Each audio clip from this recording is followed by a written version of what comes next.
Hi everybody and welcome back to the Upside Down. I got to see Gladiator II in the 4DX movie theater experience, and I'm here to tell you if it's worth it in the format.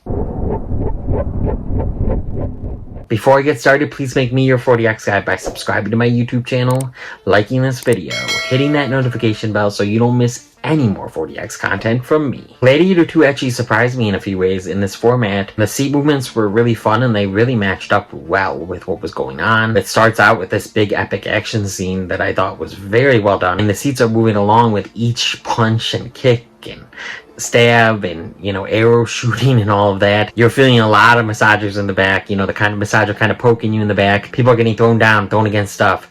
They're getting shot with arrows, shot with other weapons. They're getting hit, punched, and kicked, and all of that. There's a lot of good action here. It is more violent than the first one. There's a lot more of that stuff. There's boat stuff. There's a gladiator battle on 2 boats. The opening battle has a lot of ships. Boats also transporting people, and then there's carriages, and there's different animals like rhinos and horses. You're feeling them galloping along. You're feeling the rhino stampede through things, and people as if you're on that rhino, as if you're in that carriage, as if you're in that boat. The seats are moving along with that really well.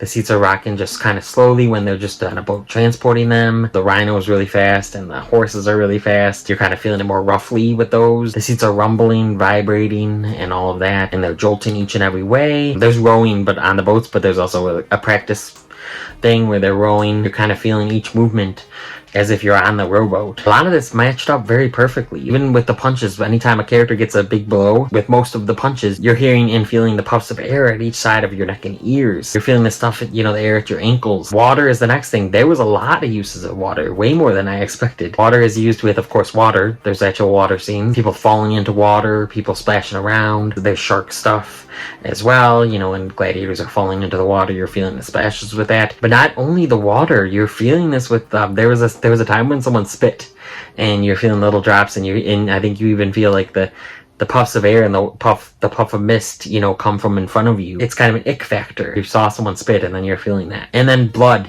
There's a lot of blood. This is definitely a more gory, more violent one than the first. There's a lot of blood splatter and blood shooting out, blood spurting, blood, flinging everywhere. You're feeling that in the auditorium. It's not just actual water that you're feeling, with the waves and people falling into the water and all the different just water stuff, but you're feeling it with the blood. You're feeling it with someone spitting. You're feeling it with all the gross liquids. And there was some hard sprays from in front of you with the mist and the air or whatever comes from, in front of you. I was really impressed. There was a lot of water usage, actually. I think it's been a little bit since I felt this much water. Wind was also used more than I expected. There's these big, pirate-like ships, with the big sails and stuff, and the wind is carrying them, and you're feeling that wind with that. There's a lot of, open-air shots, and obviously the Colosseum is open-air. It's an establishing shot outside, at one of these really good locations. You're feeling the wind blow at you from above, from the auditorium. It's blowing around the auditorium, and again, it feels really good with the water and that, kind of blowing around. A lot more water than I expected, a lot more wind than I expected, a lot more seat movements than I expected even. Lights were used a few times. Some explosions had lights. Lights kind of flickered. The lights flickered with the opening Paramount logo, and then some of the explosions and the different weapons that lit up or fire and stuff. The lights kind of flashed on either side of the auditorium.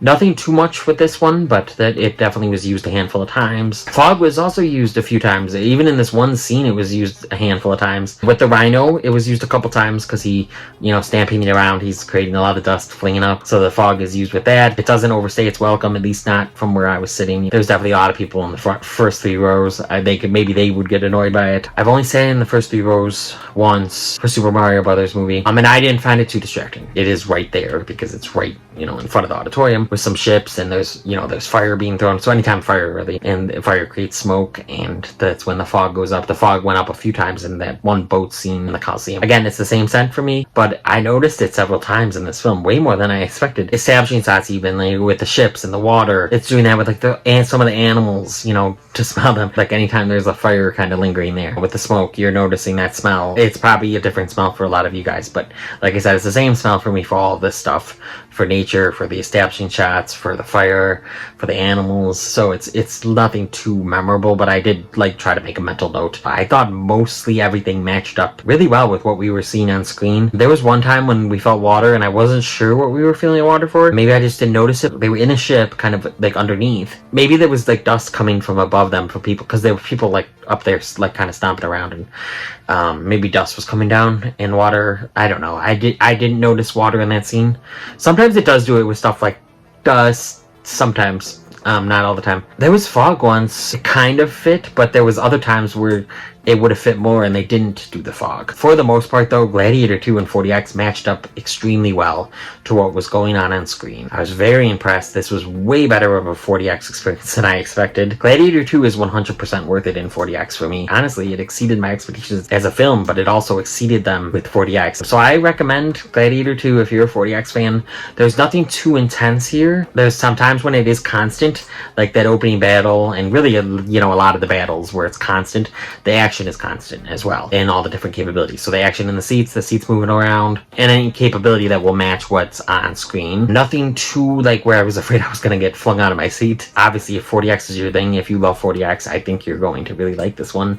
If you have an interest in seeing Gladiator 2, think you're going to enjoy it. It's not as good as the first. I'm probably higher on it than some people, so some people aren't liking it, but I think you should go and form your own opinion. I really had a fun time with it. I thought it was a pretty good movie, and I absolutely loved the 40X experience. Did you see Gladiator 2 and 40X? What did you think of it in the format, and what did you think of it just as a film? If you liked what you've seen here and you want to see some more content from me, please click around here to see some other content from me. Please like this video, comment on this video, share this video with the movie fans in your life. Hit that notification bell, subscribe, make me your 40X guy, and come to the upside, Dan.